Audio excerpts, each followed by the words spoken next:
کاکی پێشکەشکار من جیاوازیەکی زۆر لە نێوان محەممەد و پێغەمبەرانی ترا بینم واتە بە جسمێکی غەریبی سێرەکەم لە ناو پێغەمبەراندا. ئایا خاڵی هاوبەش لە نێوان پێغەمبەرانە هەیە؟ بەڵێ. بسم الله الرحمن الرحيم الحمد لله والصلاة والسلام على رسول الله وعلى آله وصحبه ومن والاه. ئایا محەممەد جسمێکی نامۆیە لە ناو پێغەمبەرانە یاخود پێغەمبەران هێڵی گشتیان هەیە یاخود پێغەمبەران لێکە چن یاخود جیاوازن؟ خوای گەورە ئەم وەسوەسەیە لە مێشکی بەندەکانان نەهێشتێتەوە بە پێغەمبەری خوا صلی الله علیه و سلم فەرمێ قل ما كنت بدعا من الرسل. بەڵێ ئەی محەممەد من بدعەیەک نەبووم، من نامۆ نەبووم بە پێغەمبەران، من شتێکی تایبەتم بۆ نەهێناون لە ناو پێغەمبەرانانە بێ، من جیاواز نیم لە پێغەمبەران، واتە پێغەمبەرانێکی پێش من هاتوون منیش پێغەمبەرێکم وەکو ئەوان. بەڵێ خۆشەویستەکانم پێغەمبەری خوا صلی الله علیه و سلم حەدیثێکا فەرمێ الأنبياء إخوة لعلات أمهاتهم شتى ودينهم واحد. فەرمێ پێغەمبەران باوکیان یەکە بەڵام دایکیان جیایە، دینەکەیان یەک دینە. یعنی پێغەمبەری خوا صلی الله علیه و سلم پێمان بڵێ پێغەمبەران برای یەکن، هەمویان لە یەک سەرچاوە هاتوون، بەڵام هەر یەکە و شەریعە و مەنهەجێکی جیای پێیە. لكل جعلنا منكم شرعة ومنهاجا. لەوانەیە لێرانەیە لە یاسا و ڕێسا و کۆمەڵێ بنوودا جیاوازی هەبێ لە پەیامی پێغەمبەرانە. ئەژنا هەموو پێغەمبەران متتەفیق بوون لەسەر وحدانیەتی خوای گەورە، لەسەر مەلایکەت، لەسەر کتێبە ئاسمانەکان، لەسەر ڕۆژی دوایی، لەسەر بەهشت و جەهەنەم، لەسەر قەزا و قەدەر. هەموو پێغەمبەران متتەفیقن لە هێڵە گشتیەکانیانە. واتە پێغەمبەری خوا صلی الله علیه و سلم شتێکی تازەی نەهێناوە. پێغەمبەری خوا صلی الله علیه و سلم بە حەدیثێکا فەرمێ إن مثلي ومثل الأنبياء من بعدي یا من قبلی، نمونەی من و نمونەی پێغەمبەرانی پێش خۆم ئاوا بووە كمثل رجل بنى بيتا فأحسنه وأجمله. پیاوێک ماڵێکی دروست کرد، ماڵێکی جوان، ماڵێکی ڕازاوە، إلا موضع لبنة، إلا شوێنی خشتێک نەبێ. هەموو شوێنەکانی جوان بوون ئەم ماڵە إلا شوێنی خشتێکی مابوو. یعنی چی؟ یعنی ماڵێک تەواو بوو یەک خشتی تیا مابوو پڕ بکرێتەوە. اینجا بیرمان نەچێتمان 100 هەزار پێغەمبەر هەبوون، 124 هەزار پێغەمبەر هەبوون، یعنی 124 هەزار خشت و بلۆک دانراوە. ئیستاکێنە یەک بلۆک ماوە، یەک خشت ماوە کە دابنرێ. هەر کەسێک هاو بەلایە پێی معجەب بوو، یانو هەلا وضعت هذه اللبنة، خۆزگە ئەو خشتەش دائەنرا، خۆزگە جێ ئەو خشتەش پڕە بۆ. پێغەمبەری خوا صلی الله علیه و سلم فأنا اللبنة وأنا خاتم النبيين. من ئەو خشتم. پێغەمبەری خوا خۆی جا ناکاتەوە لە پێغەمبەران بڵێ من قوبەکەم، من سورەیاکەم. نا، پێغەمبەران بە هەمویان ماڵێکیان لێ دروست بوو، یەک خشتی مایەوە. پێغەمبەری خوا فەرمێ ئەو کەلێنە بەجێما تا هاتنی منیش ئەو بۆشاییم پڕ کردەوە. الله ئەکبەر، چەند گەورەیە، چەند عەزیمە. لەبەرەوەی پێغەمبەری خوا صلی الله علیه و سلم هەر خشتێکە لە ناو بینای پێغەمبەرایەتیە دانراوە، جیاواز نییە.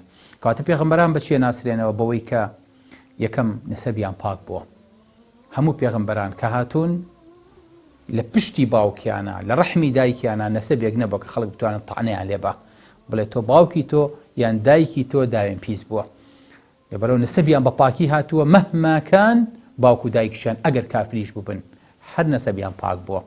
دووەم، پێغەمبەران فیترەتیان بە پاکی هاتووە، واتە ڕۆژە لە ڕۆژان پێغەمبەران لەسەر شیرک و کوفر نەبوون دوایی بگەڕێنەوە سەر مەنهەجی صحیح. نا، خوای گەورە بە پاکی هەلەسکی دایکیانەوە لەسەر ئەو فیترەتە پاکە. كل مولود يولد على الفطرة. هەر بەو شێوەیە پێغەمبەرانیش هاتوون. سێم، پێغەمبەران لە کەم و کورتی بەدوور بوون، هەم لە ڕووی جستەیەوە، هەم لە ڕووی ڕەوشتەوە، هەم لە ڕووی دەرونیەوە. هیچ عیب و لەکەیەک لە پێغەمبەرانە نەبووە، چکە بۆ پێغەمبەران چڵەپۆپەی بەشەریەت بوون.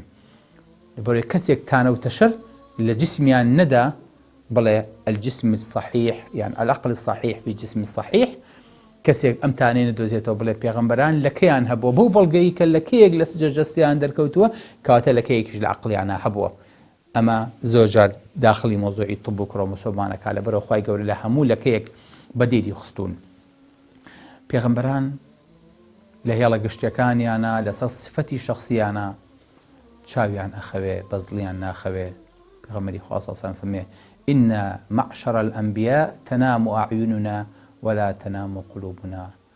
ئێمە گرۆی پێغەمبەران چاوان ئەخەوێ بەس دڵمان بەخەبەرە و ڕەبتی مباشری هەیە بە ئاسمانەوە. دقت بە سبحان الله چۆن ئەمە ئەبێ.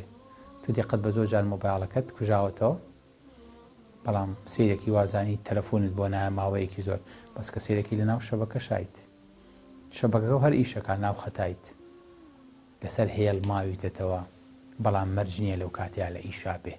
چای پێغەمبەرانە خەوێت نمونەی بەرز بۆ خوای گەورەیە. چای پێغەمبەرانە خەوێت بەڵام دڵی پێغەمبەران ناخەوێت.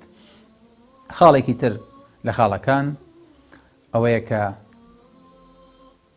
هەر کاتێ پێغەمبەرێ نەخۆش کەوت بێ ئیلا خوای گەورە اختیاری کردووە کە ئەمێنێتەوە لە دنیاە یاخود وفات دەکات. پێغەمبەری خوا صلی الله علیه و سلم ما من نبي يمرض يعني يمرض إلا خير بين الدنيا والآخرة. إلا اختياري دراوة دنيا تبيه ياخد قيامت أتوي بجيت يان حزكي بمريت حزكي بريتو بلا إخوائي قورا يان حزكي لدنيا بخلودي مينيتو. همو بيغمبري أم اختيارك أم اختيار أبو بشر نية بلام همو بيغمبران أم اختياريان دعوته بويا بيني همو بيغمبران لشويني باشا مردون لشويني چاكا مردون. بويا هندي كس كإدعاء بيغمبراتيان كردوا ئەبینی درۆزن بوون خوای گەورە تووشی کولەرای کردوون و لەسەر ئاوا بەڕشانە و سکچوونەوە مردوون و دەمیان چەقیوەتەوە پیسایەکی خۆیان. بۆ ئێستا کە نابینی ئەوانەی کە شوێن کەوتووی ئەم پێغەمبەرە درۆزدانن کە پێیان ئەڵێی پێغەمبەرەکەتان زەحمن نەبێ لە چۆ وفاتی فەرمووە پێیان عەیبە جواب ببەنەوە چونکە ئەبێ پێغەمبەران اختیار بکرێن کە ئەمرن وەلەو شوێنەشە ئەبێ پێغەمبەران بنێژرێن کە تیایە وفات دەکەن. یەکێک لە ناسینەوەی پێغەمبەران و هێڵە گشتەکانی پێغەمبەرانەوەیە لەی یوقبەرە نەبیون ئیلا حەیث یەموت. هیچ پێغەمبەرێ نانێژرێ ئیلا لەو شوێنەی کە وفاتی تیا کردووە. خاڵێکتر لە خاڵەکان پێغەمبەران لە ناو گۆڕەکانیانە نوێژەکەن. بۆ چۆن یعنی تەسەووری کەن چۆن چکە پێغەمبەری خوا صلی الله علیه و سلم لە حەدیثێکی ترا فەرمێ إن الله عز وجل حرم على الأرض أن تأكل أجساد الأنبياء. خوای گەورە حرامی کردووە لەسەر زەوی کە گۆشتی پێغەمبەران بخۆ. گۆشتێکی ئاوا پیرۆز کە بەو فیترەتە پاکە هاتووە هیچ تاوانێکی نەکردووە ڕۆژە لە ڕۆژان هیچ سەرپێچێکی خوای گەوری نەکردووە پێش پێغەمبەرایەتی و دوای پێغەمبەرایەتی هەموو ژیانی هەموو مردنی بۆ خوای گەورە لێ بڕاوە بۆیە ئەرز حرامە لەسەری کە لاشەی پێغەمبەران بخۆوە. ئەرز شەرمەکا لەوەی کە دان گیر کاتە و لاشەی پێغەمبەران هەڵوەشێنێ لەبەرەوە پێغەمبەران ئەبێ بەخلوود بە بەردەوام لە ناو گۆڕەکانیانە بمێنن بۆیە پێغەمبەران لە ناو گۆڕەکانیشیانە چیەکەن نوێژەکەن. بەس نە بۆ ئەو هەموو نوێژەی لە دنیاە کردویانە نا بۆ ئەوەی کە بسەلمێ کە پێغەمبەران چەند قەرزاری خوان نەک منەتکەن بۆی کە خوای گەورە هەڵی بژاردوون کە خوای گەورە هەموو ژیانی خۆی لێ بڕاون بۆ ئەوەی کە پەیامەکەی بگێنن نا بۆ ئەوەی کە دیسانەوە خوای گەورە منەت کاتەوە بەسەریانە ئەمان لە ناو قەبریشا قەرزی خوای گەورە نادەنەوە. ئێمەی بەشەر بڵین چی ئێمە ئینسان بڵین چی. لەبەرەوە خۆشەویستەکانم ئەمانە کۆمەڵە خطوط عەریضەن کە پێغەمبەران هاوبەشن لەسەری لە نەسەبیانەوە لە فترەتیانەوە لە تەوحیدیانەوە لە چاکیانەوە لە ڕەوشتیانەوە لە ئەخلاقیانەوە لە جسمیانەوە لە مردنیانەوە لە ناشتنیانەوە لە قەبریانەوە لە نوێژیانەوە. ئەمانە کۆمەڵە خاڵی هاوبەشن تەبەن خاڵی پێغەمبەران زۆرن بەڵام هەموو ئەم خاڵانە بە دەقیقی دانە بەدانی بەسەر پێغەمبەری خوای خۆمانە صلی الله علیه وسلم بە شانازیەوە تەطبیق بێ.